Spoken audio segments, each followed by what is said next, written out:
On the first anniversary of the murder of George Floyd, the Bergen County Prosecutor's Office hosted a town hall discussing the Attorney General's Excellence in Policing initiatives and the new changes to the use of force policies and procedures. Thank you to the community and law enforcement leaders who joined us for this important conversation. To view the full use of force presentation, visit our YouTube channel at BCPONJ. For more information about the Excellence in Policing initiative, go to njoag.gov. And for more about what we're doing here in Bergen County, follow us on social media at BCPONJ or visit our website at bcpo.net. The Attorney General's new use of force policy, which was issued on December 21st, 2020, was led by the AG's Office of Integrity and Accountability. The new policy was drafted based upon input from stakeholders and best practices from around the country and around the world. In preparation for this new revised policy, the Attorney General launched a public comment portal which helped law enforcement better understand the nature and gravity of the concerns of our communities around the state. And as many of you know, each county hosted listening sessions to hear directly from our community leaders and partners. Some of you may have even been participants in the town hall that we held here in Bergen County.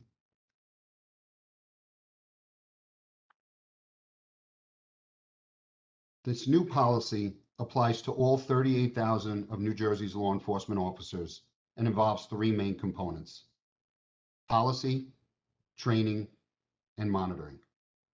The entire 28-page policy, along with additional information concerning its development and application, can be found on the Attorney General's website. While there are many similarities between the old policy and the new policy, there are a number of important differences as well. The new policy is premised on 7 core principles that guide every law enforcement interaction and are designed to ensure that law enforcement officers preserve the sanctity of life, including their own lives, as well as the dignity, rights, and liberties of the public at every turn. The new policy requires, whenever feasible, that officers use critical decision-making and de-escalation techniques to reduce the amount of force required or perhaps avoid it altogether. Force is only authorized when necessary as a last resort and requires that the amount of force used always be reasonable and proportional to further a law enforcement objective. Overall, the revised use of force policy is designed to give more clear guidance to police officers on the limited circumstances in which the exercise of the use of force is appropriate. Both officers and community members alike will benefit when all use of force policies are evidence-based and provide as much clarity as possible. It also establishes a robust duty for all police officers to provide medical care to injured subjects and an affirmative duty to intervene to prevent or stop improper uses of force. As previously stated, the new 2020 policy is premised on 7 core principles that guide every law enforcement interaction and are designed to ensure that police officers preserve the sanctity of life as well as the dignity, rights, and liberties of the public at every turn. The new policy expressly requires, for the first time, that officers treat every person equally without regard to race, gender, or other prohibited characteristics. It requires, whenever feasible, that police officers use critical decision-making and de-escalation techniques to reduce the amount of force. Force is only authorized as a last resort and requires that the amount of force used always be not only necessary and reasonable, but also proportional to the level of resistance and overall situation. The new policy also provides more detailed guidelines for officers regarding the type of force to be used in various situations that may require the use of force. In addition, the new policy establishes a robust duty for all officers to intervene to prevent or stop improper uses of force. For the first time, the policy expressly establishes that police officers have a duty to render medical aid to injured subjects. And finally, the policy requires an affirmative duty to report all uses of force within 24 hours, and a meaningful command level review of every use of force. Although core principle 1 is the shortest section, it is without question the foundation of the new use of force policy, the sanctity of human life and serving the community. It enshrines the concept that police officers serve and protect the community as guardians of public safety. Officers shall respect and uphold the dignity of all persons at all times and in a non-discriminatory manner. A respectful and cooperative relationship with the community is essential for effective law enforcement. That relationship can be undermined when force is used unnecessarily or unequally. Every officer shall respect the sanctity of human life and the dignity of every person, and act to preserve every life whenever possible and avoid unnecessary injury to members of the public or themselves.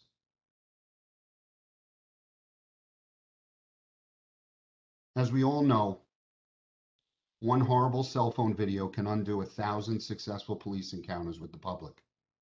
If all members of the public do not have confidence that they will be treated fairly and equally, they will be more likely to refuse to comply with law enforcement directives. That may lead to the need to use more force, which in turn may further undermine public confidence.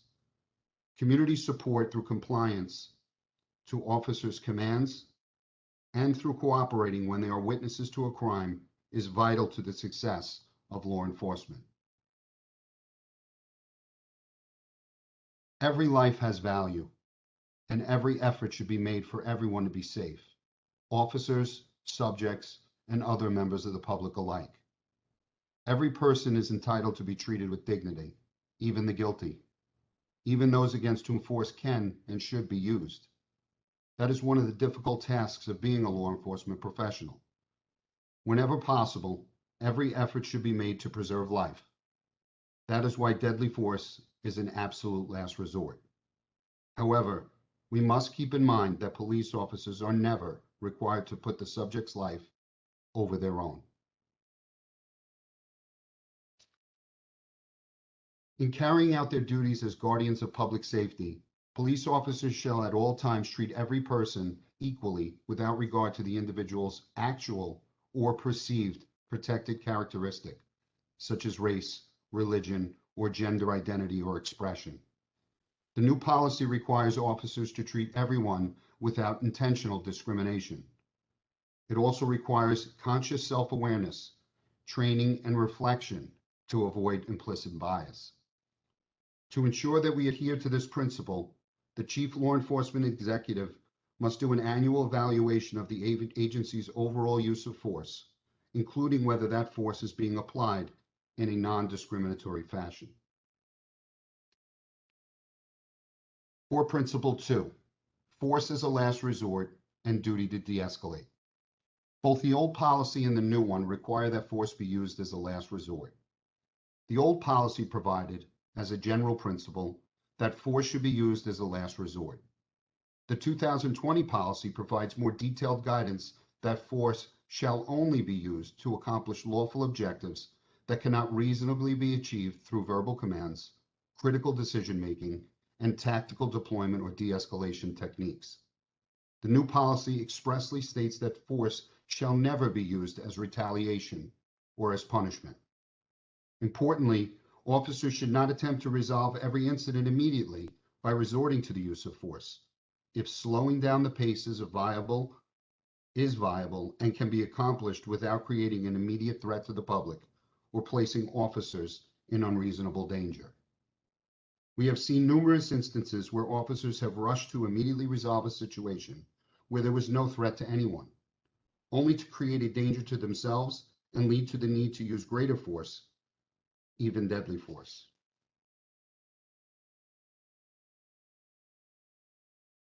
The new 2020 policy provides detailed guidance requiring that force be used only if verbal commands, critical decision-making, tactical deployment, warnings, or de-escalation techniques are ineffective. Critical decision-making and tactical deployment techniques includes communication and positioning, such as slowing down and using time to the officer's advantage, Examples include using distance and cover as a means of ensuring officer safety. This could significantly reduce the need to use force in self-defense. An officer should begin the critical assessment and planning prior to arriving at the scene by collecting all available information, assessing situations, threats and risks, identifying options for conflict resolution, determine the best course of action. The officer should also continue to reassess the situation as it evolves.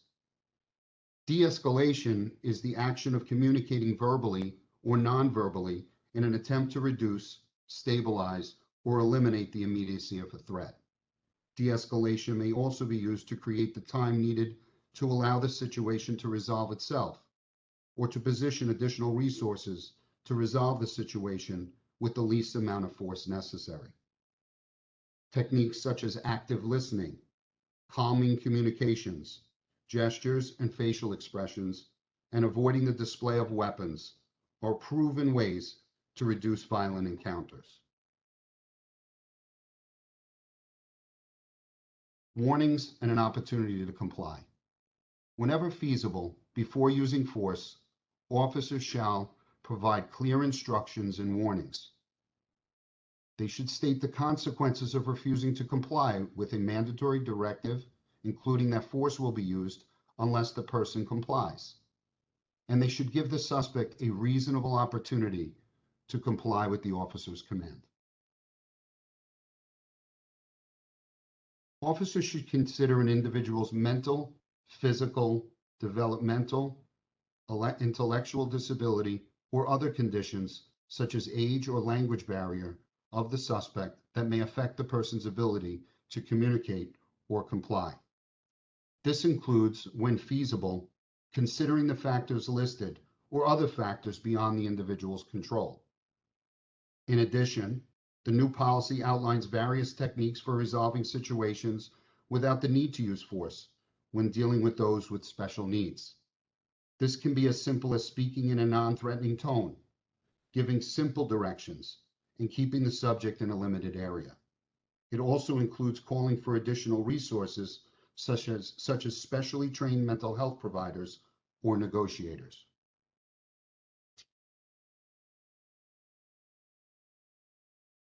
Officers shall only use the least amount of force that is objectively reasonable, necessary, and proportional to safely achieve the legitimate law enforcement objective, given all of the circumstances involved.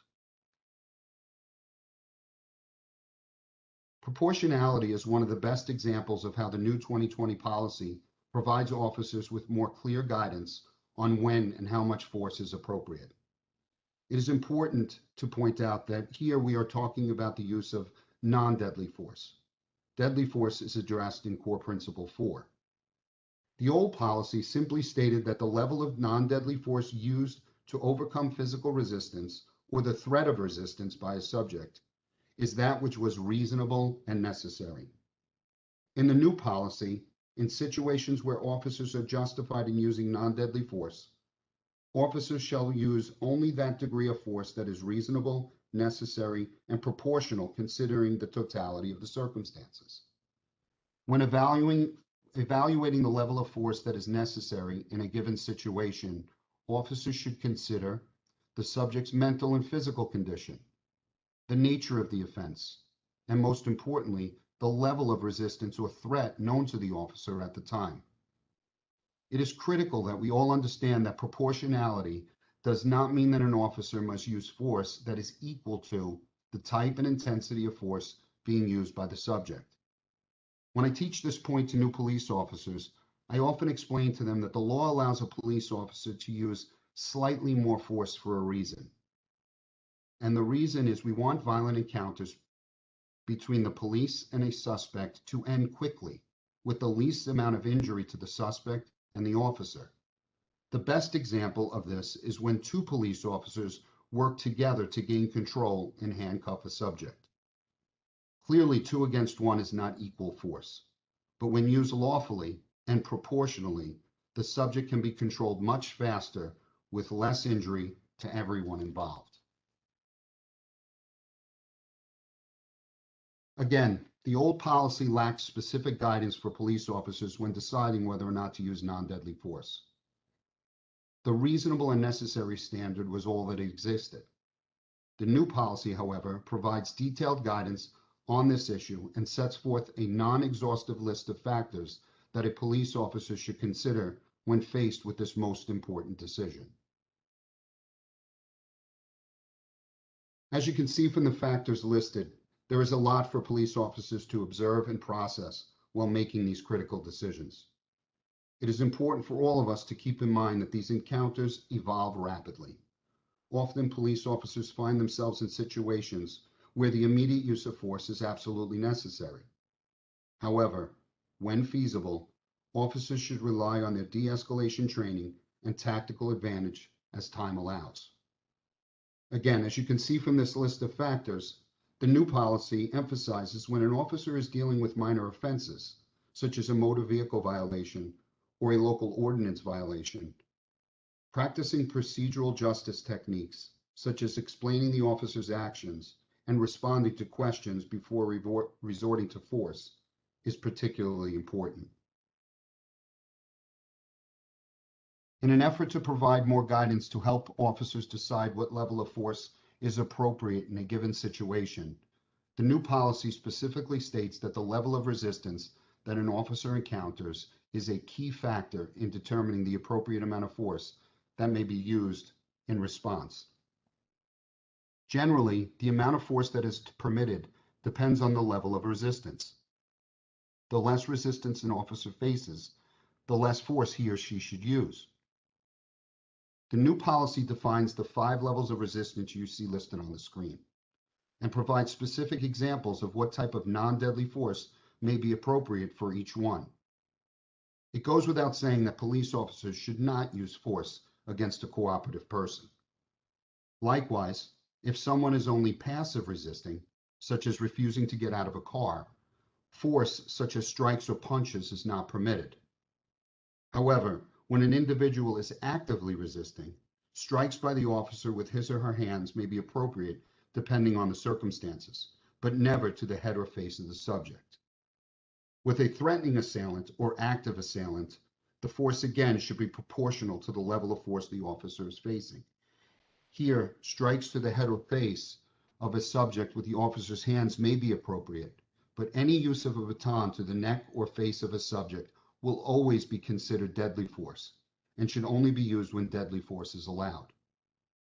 Again, it is critical for us to recognize that police officers often face a dynamic environment in which interactions with individuals can escalate very quickly from one level of resistance to another. For example, a passive resistor may become an active assailant in an instant. In responding to the level of resistance, the officer may use the level of force that corresponds to the level of resistance that the officer is facing, and need not use lesser levels of force that will not address the threat that the officer faces at that time. Importantly, the new policy also states that if an individual's resistance diminishes, the officer shall immediately reduce the level of force used against the individual. If the individual stops resisting entirely, the officer must immediately cease using force. While the old policy had conditions for the display of a firearm, the 2020 policy expands upon those conditions by requiring that displaying and pointing a firearm be used with great caution. The presence of an officer's firearm under the right circumstances can discourage resistance and ensure officer safety in potentially dangerous situations without the need to resort to force. At the same time, however, unnecessarily or prematurely drawing a firearm can limit an officer's options in controlling a situation, could create greater anxiety on the part of citizens, and may result in an unwarranted or accidental discharge of the firearm. The old policy was silent about pointing firearms. The 2020 policy places express restrictions on pointing a firearm. It permits officers to point the firearm at a person only when circumstances create a reasonable belief that it may be necessary for the officer to use deadly force. It also requires that when the officer no longer reasonably believes that deadly force may be necessary, the officer shall, as soon as practicable, secure or holster the firearm. Finally, though not considered a use of force, pointing a firearm does constitute a seizure that must be reported as a show of force on the Attorney General's use of force reporting portal.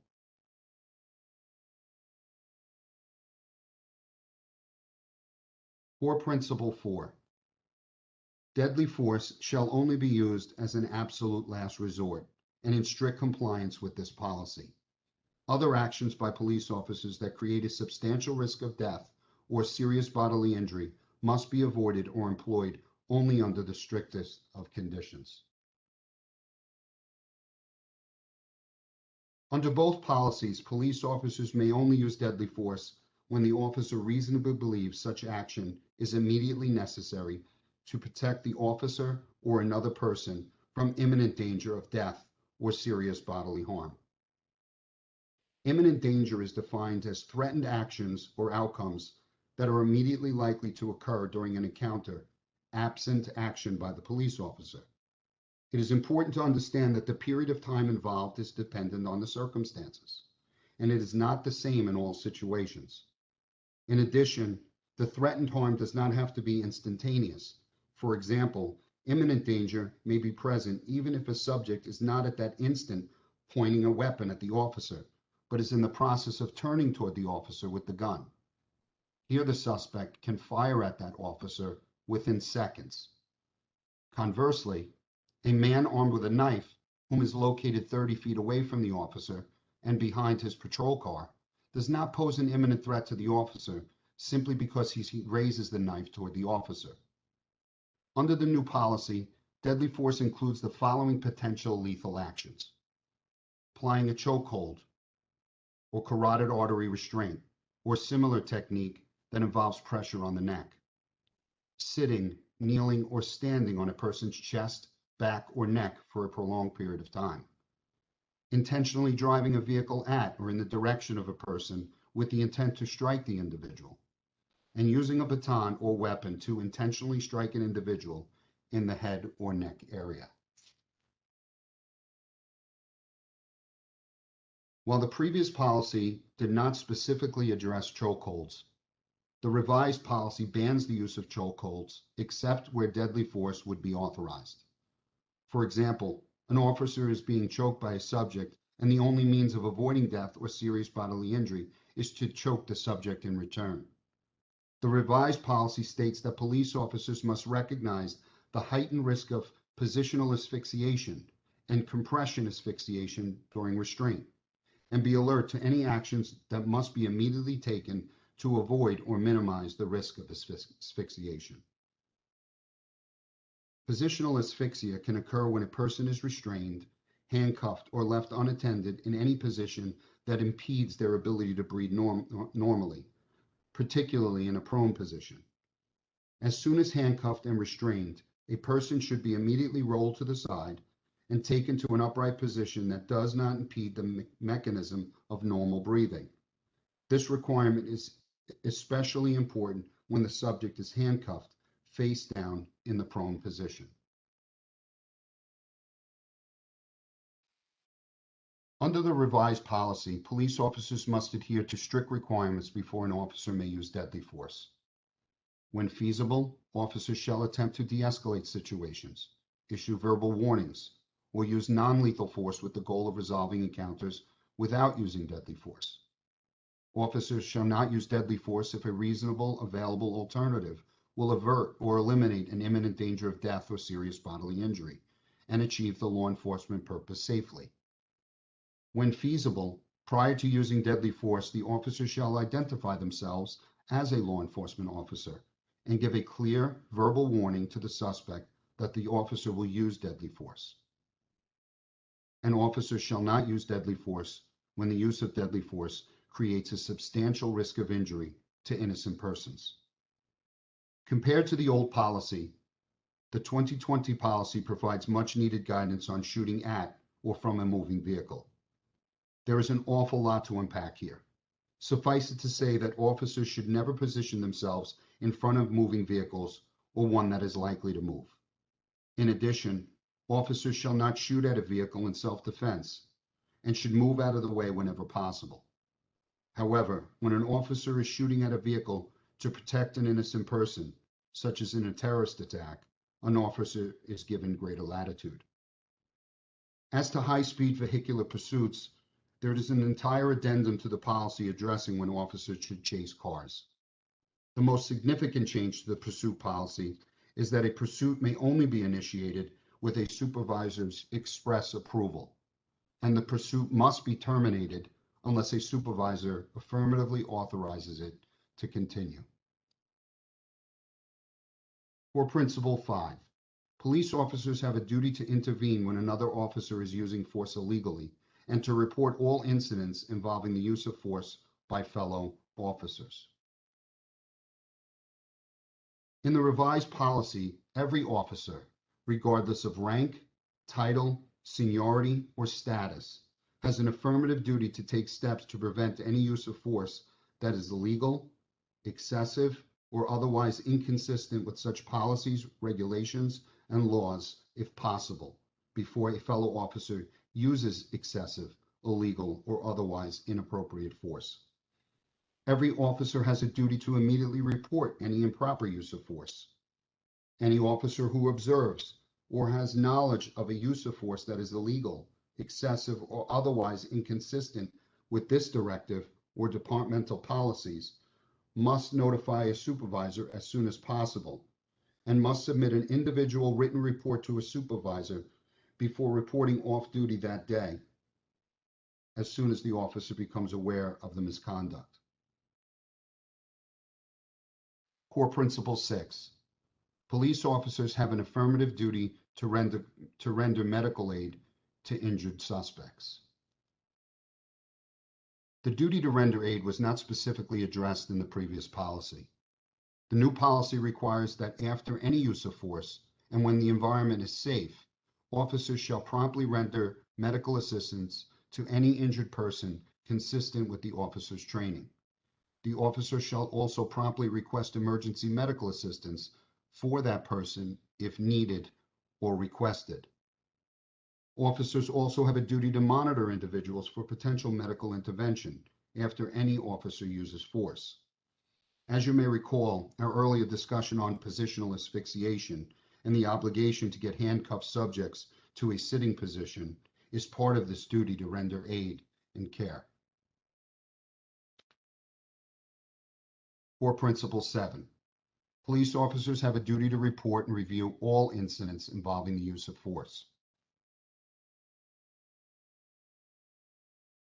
While the previous policy required that a use of force report be completed, the revised policy requires that every use of force must be reported on the Attorney General's Use of Force reporting portal within 24 hours.